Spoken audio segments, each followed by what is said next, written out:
आपण 12वीची 2.8 small town and river ही poem discuss करणार आहोत.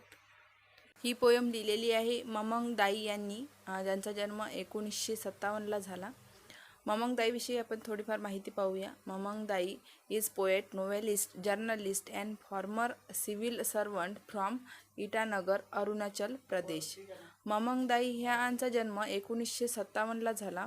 त्या एक पोएट आहे, कवी आहेत, नोव्हेलिस्ट आहे, कादंबरीकार आहेत, जर्नलिस्ट आहे आणि सिव्हिल सर्वंट आहेत इटानगरच्या, जे कुठे आहे तर अरुणाचल प्रदेशमध्ये आहे. Who writes in English as well as in Adi language. म्हणजे त्यांनी इंग्रजीमध्ये आणि अदी लँग्वेजमध्ये सुद्धा काय केलेलं आहे, लिखाणकाम केलेलं आहे. She is also an active radio and TV journalist covering news programs and interviews for All India Radio and Doordarshan, Itanagar. त्या एक ॲक्टिव्ह रेडिओ तसेच टी व्ही जर्नलिस्टमध्ये न्यूजसुद्धा त्यांनी कवर केलेले आहेत. तसेच त्यांनी ऑल इंडिया रेडिओ आणि दूरदर्शनवर सुद्धा काम केलेलं आहे. कुठे तर इटानगर येथे. शी was a program officer with Worldwide Fund for Nature and work with biodiversity hotspot conservation program.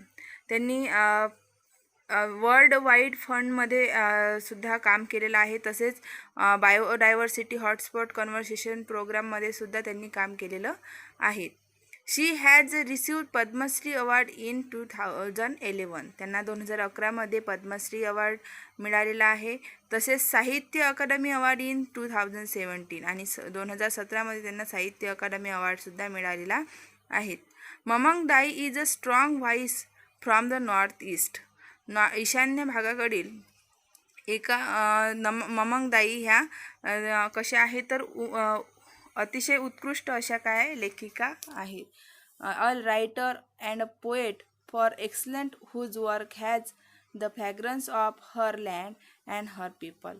त्यांच्या लिखाणातून त्यांच्या लोकांविषयी आणि त्यांची जे लँड आहे, म्हणजे त्यांची जी जमीन आहे, भूभाग आहे त्यांचा, जिथे त्या राहतात, त्यांच्याविषयी आपल्याला काय मिळते, माहिती मिळते. किंवा ते ठिकाण कसं सुंदर आहे किंवा त्याचा त्या ठिकाणाचा लँडचा सुगंध आपल्याला त्यांच्या लिखाणावरून कडून येतो. नंतरच्या पॅरेग्राफमध्ये पोयमविषयी सांगितलेलं आहे. The poem small town and rivers is taken from the collection of the poems the river poem publish in 2004. जी पोयम आहे स्मॉल टाऊन अँड रिव्हर, ही पोयम घेतलेली आहे the collection of the poem the river पोयममधून आणि जी publish झाली होती 2004ला. The poem described as a landscape and nature where river is dominant phenomenon. आता ही जी पोयम आहे ही आपल्याला एका अशा प्रदेशाविषयी सांगते किंवा अशा निसर्गाच्या ठिकाणाविषयी सांगते जिथे काय आहे, नदी आहे. म्हणजे त्या लँडस्केपमध्ये काय नदी आहे. Though the concept like river has a साऊल.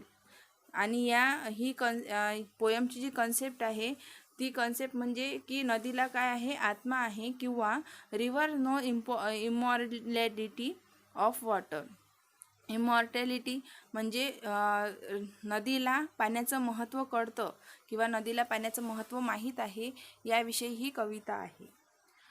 The poet make us aware of the lively nature around her home town Pasighat and the eternity of the nature elements.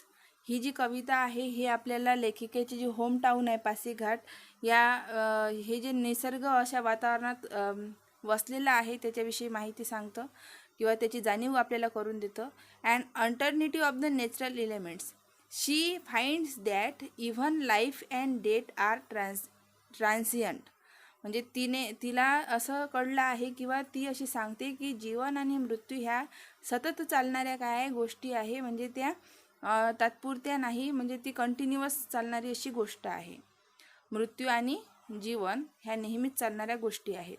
The poem is based on the belief of the tribal people who the north east that the soul of beloved ones always continue to dwell in the natural elements around. आणि त्यांचे जे लोक आहेत north ईस्टचे, त्या north ईस्टच्या लोकांचं जे साऊल आहे, जो आत्मा आहे, तो त्यांच्या नेचर्स एलिमेंट्समध्ये बसतो, म्हणजे निसर्गामध्ये त्यांचा आत्मा असतो. आणि so she remember death when she sees the town. आणि म्हणून तिला आठवते, काय आठवते की तिनं जेव्हा शहर ती पाहते तेव्हा तिला मृत्यू आठवतो. कारण जेव्हा हे नॅचरल एलिमेंट्स आहे, हे जेव्हा डिस्ट्रॉय होतात तेव्हाच टाऊन तयार होतात. द टाउन्स सी सिम्प्लाइज have prospered when nature has been destroyed. म्हणजे निसर्ग जेव्हा डिस्ट्रॉय होतो, संपुष्टात येतो, तेव्हा त्या ठिकाणी टाऊन तयार होतात, अशी कवयित्री म्हणते. The poet has express anxiety at the development in a small town. आणि तिला चिंता वाटते, जी स्मॉल टाउन्स निर्माण होत आहे, त्या स्मॉल टाउनच्या मागे निसर्ग डिस्ट्रॉय होत आहे, याविषयी कवयित्री या कवितेमध्ये चिंता व्यक्त करत आहे. आता यानंतर आपण पोयम पाहूया. Small town and rivers. छोटे छोटे शहर्स आणि नद्या. पहिला स्टँजा पहा. Small towns always remind me of death. My home town lies calmly amidst the trees. It is always the same in summer or winter, with the dust flying or the wind howling down the George.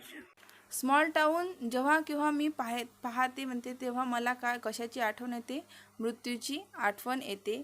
My home town lies calmly amidst the tree. माझं जे home town आहे, माझं जे घर आहे, ते घर निसर्गाच्या किंवा झाडांच्या शांत अशा वातावरणात वसलेलं होतं. It is always the same in summer or winter. म्हणजे उन्हाळ्यामध्ये किंवा हिवाळ्यामध्ये तिथे जे क्लायमेट आहे, तिथे जे वातावरण आहे, ते सारखंच राहायचं. विथ द डस्ट फ्लाइंग, धूळ उडायची, or the wind howling down the gorge. किंवा जी हवा आहे ती कशी करायची? अतिशय सुंदर अशी भासायची. म्हणजे उन्हाळ्यामध्ये जसं रखरखतं ऊन असतं किंवा हिवाळ्यामध्ये अतिशय कडाक्याची थंडी असते, तसं न होता दोन्ही ज्या ऋतूमध्ये तिथलं वातावरण कसं असायचं, तर सेम असायचं, अशी कवयित्री सांगते. नंतर सेकंड स्टँजामध्ये पहा. Just the other day someone died. दुसऱ्या दिवशी कोणीतरी मृत्यू पावलं. In the dreadful silence we wept, looking at the sad breath of the tuberoses. Life and death only the ritual are permanent. Just the other day someone died. जेव्हा दुसऱ्या दिवशी कोणीतरी मृत्यू पावलं. In the dreadful silence we केप. तेव्हा खूप शांतता पसरलेली होती.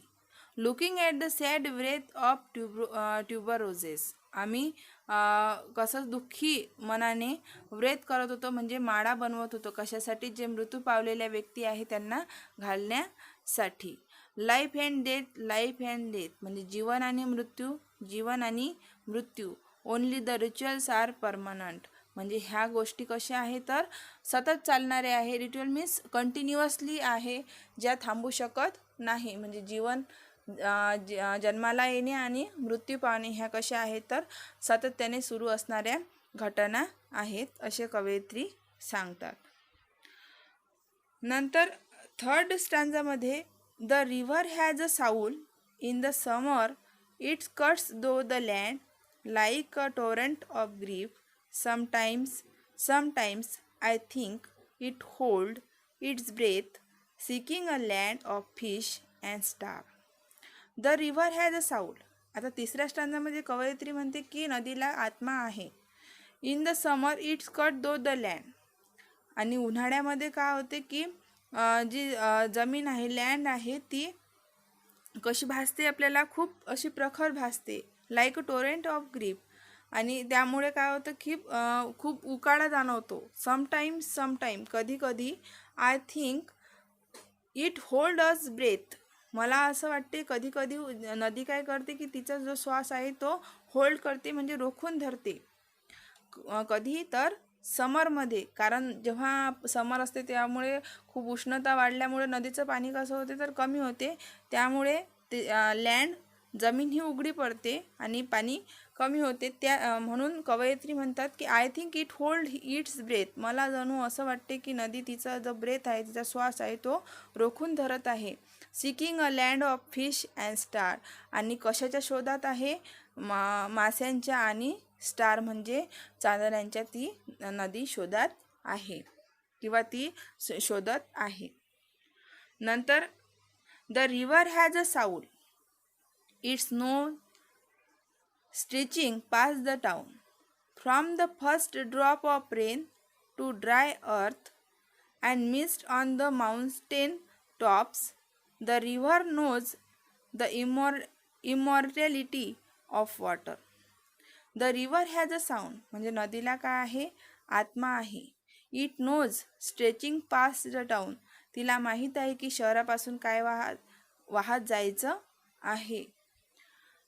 From the first drop of rain to dry earth. आणि पहिला जो ड्रॉप आहे किंवा पहिला जो थेंब आहे पावसाचा, तो कुठे पडायला हवा? पृथ्वी, जी ड्राय अर्थ आहे, जी खूप सुकलेली अशी काय आहे? जमीन आहे, तिच्यावर थेंब पडावा. And mist on the mountain top. आणि नंतर कुठे पडावे? तर माउंटेन टॉपर म्हणजे उंच शिखरावर पडावा. The river knows the immortality of water. आणि नदीला पाण्याचं महत्त्व कळतं किंवा जो अमृतपणा आहे पाण्यामध्ये, जो गोडवा आहे, तो कोणाला माहीत आहे? तर फक्त नदीला माहीत आहे. नंतर a scene of happy picture marks the days of childhood. Small town grow with anxiety for the future. The date are place pointing west. When the soul rises, it will walk into the golden east, into the house of the sun. Shrine of happy picture. जर आपल्याला एखादा आनंदी असं picture शोधायचं असेल किंवा ठिकाण शोधायचं असेल, mark the day of childhood. तेव्हा कवयित्रीला आपल्या बालपणाची आठवण येते, ज्या बालपणात तिला असे आनंददायी काय आहे ठिकाण माहीत होते. तेव्हा जेव्हा केव्हा ती हॅपी पिक्चरचं तिला रिमेंबर होते, तेव्हा तिला तिचं बालपण आठवतं. Small town grow with anxiety for the future. आता काय होत आहे की जे लहान टाउन्स आहे ते तिच्या भविष्याच्या चिंतेमध्ये आहेत किंवा भविष्याच्या चिंतेमध्ये वाढत आहेत. The date are place pointing west. आणि जी डेट प्लेस आहे म्हणजे जे मृत्यूचं जे ठिकाण आहे, हे कवयित्रीनं वेस्ट ही दिशा दर्शवलेली आहे. पश्चिम दिशेला तिने डेट प्लेस असं ठरवलेलं आहे. का ठरवलेलं आहे? कारण व्हेन द साऊल रायझेस, जेव्हा आपला आत्मा उदयाला येतो, it will walk in to the golden east. तो कुठे येतो? तर पूर्वेकडे आपला साऊल राईज होतो म्हणजे उदयाला येतो. In to the house of the sun. सूर्याच्या घरामध्ये. म्हणजे सूर्य कुकडून उगवतो? पूर्वेकडून उगवतो आणि मावळतो कुठे? पश्चिमेकडे मावळतो. त्याचप्रमाणे आपण सूर्यासोबत आपला आत्मा काय होतो? राईज होतो, उगवतो आणि पश्चिमेकडे आपण मावळतो. म्हणजे जी वेस्ट दिशा आहे तिथे काय होतो? आपला डेथ होतो म्हणजे मृत्यू होतो. म्हणून सूर्यासोबत आपला आत्मा उगवतो आणि पश्चिमेकडे सूर्यासोबत मावळतो, म्हणजेच आपला मृत्यू. इथे कवयित्रीने असं सांगितलेलं आहे की वेस्टला आपला डेट पॉइंट आहे. नंतर in the cool bamboo restore in a sunlight life matter like this in a small town by the river. We all want to walk with the gods. In the cool bamboo restore in sunlight. सनलाईटमध्ये सनलाईटचा जेव्हा आपण विचार करतो तेव्हा सूर्यप्रकाशामध्ये सर्व व्यक्ती किंवा सर्व इतर ॲनिमल्स काय जिवंत राहू शकतात. सगळ्यांच्या आयुष्यासाठी, सगळ्यांच्या लाईफ मॅटरसाठी ते सर्व कसं असते? सारखं असते. In a small town by the river. आणि जी नदी आहे स्मॉल टाउनमधली, we all want to walk with the gods. मला म्हणजे ही जी कविता आहे सर्वात शेवटी या 2 लाईनमध्ये कवयित्री ममंग दाई म्हणतात की जी नदी ज्याप्रमाणे स्मॉल टाऊनमधल्या सर्व लोकांना पाणी देते किंवा तृप्त करते, त्याचप्रमाणे आपल्याला म्हणजे गॉडपर्यंत चालत जायचे आहे आणि सगळ्यांसोबत काय करायचं आहे, चांगली वागणूक सगळ्यांना द्यायची आहे.